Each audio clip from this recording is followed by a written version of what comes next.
Okay, hello everybody. As promised, I am going to show you proof of a few of the equations we used in the lab this past week for calculating the uncertainty in a value that is based on a mathematical manipulation using existing data. So what do I mean by that? If you remember, I would have gone over this on the board. Suppose we have n is equal to x times y. So it's a multiplication. And suppose x is equal to, I'm just going to make up some numbers here. We actually won't even use these, but just to give you some concrete numbers for the full example. Suppose y is this, plus or minus. And I've already talked a bit about the importance of this plus or minus, this uncertainty. What we really have is, that number there is considered to be the uncertainty, which I use this small Greek symbol delta for that, the uncertainty in y. And that is uncertainty in x. And this is what you loosely call, in this case, your best y value. Now suppose we want to figure out what n is. Or more correctly, we want to figure out what the uncertainty in n is. How do you do that? Well, for a second, let's write this. What if we view n plus or minus delta n is equal to, and let's put x with this uncertainty here, plus or minus delta x, multiplied by y plus or minus delta y. And again, that would be one of these numbers here, where if this were the values, that would go in there, and that would go in there. But we'll leave them as symbols at this stage, because it'll allow us to show you where the equation comes from that you used in lab last week. Now, this is a multiplication here, and we can use the FOIL method to expand that. We will get x times y. We will get plus or minus y times the uncertainty in x, plus or minus x times the uncertainty in y, plus or minus the uncertainty in x multiplied by the uncertainty in y. Now one thing, notice, really quickly, if you do this, this is really that. Because look at this up here. Your best n value is the result of your best x value multiplied by your best y value. So that means that this must be equal to all of the rest. So we can write that the uncertainty in n is equal to plus or minus, and I can simply do this. I can put everything in a bracket, plus x uncertainty in y, plus uncertainty in x times the uncertainty in y. Now that looks a little horrendous. Now something we can do is, notice here we have a y value multiplied by the uncertainty in x. And notice from up here that the uncertainty in x is a smaller quantity than y, almost an order of magnitude smaller. Same over here, you have x multiplied by a smaller number, the uncertainty in y. But here you have two uncertainties multiplied together. If I was to write that out, just to go slightly off on a tangent, if I wrote this as 3 multiplied by uncertainty in x, which is 0.3, plus the x value, 2, times the uncertainty in y, 0.4, plus the uncertainty in x, 0.3, multiplied by the uncertainty in y, 0.4. And notice this ends up being 0.9. This ends up being 0.8. But this is 0.12. this is quite a bit smaller than these two larger numbers added together. And you can actually ignore this. I don't know if you like that. We do it in physics all the time, but it's insignificant compared to the other stuff, which means we can write, and let me go to the next page.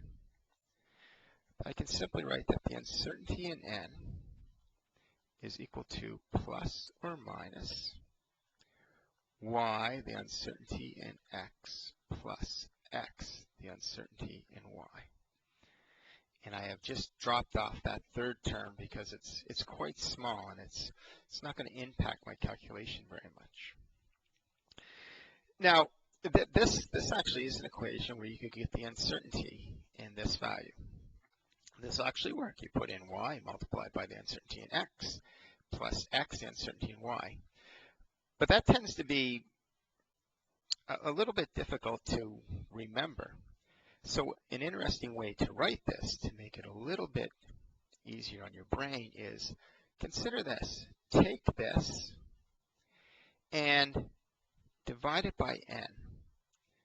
That means I have to do the same thing to the other side.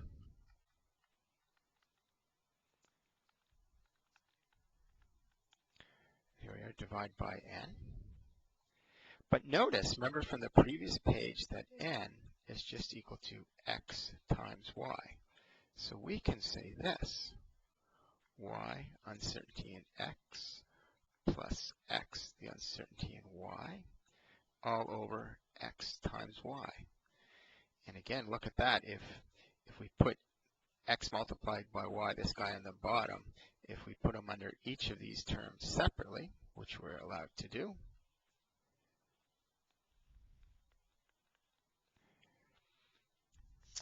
there's something interesting that we are permitted to do.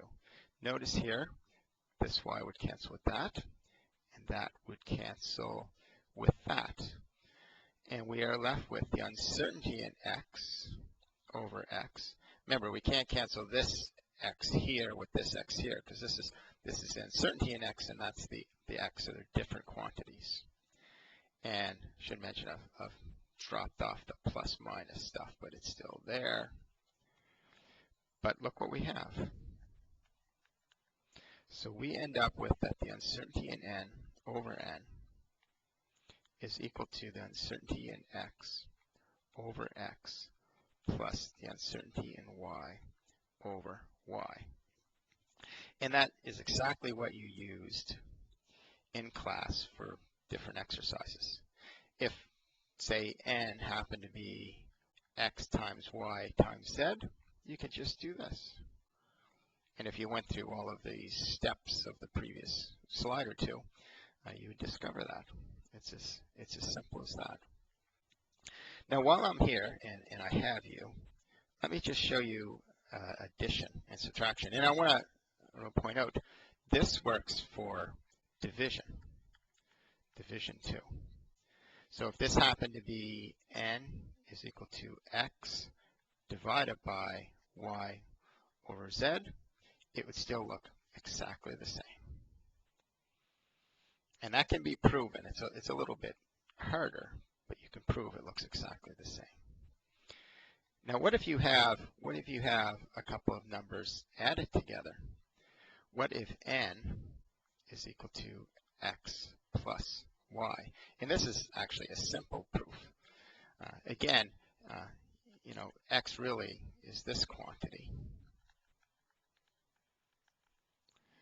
So if we have n plus or minus uncertainty in n, that has to equal x plus or minus the uncertainty in x plus y plus or minus the uncertainty in y. Well, let's just rearrange that. We can have x plus y plus or minus uncertainty in x plus or minus the uncertainty in y, which is equal to x plus y plus or minus uncertainty in x plus the uncertainty in y. Am I boring you yet? So look at this. Notice that this is just n. So we have n plus or minus uncertainty in n.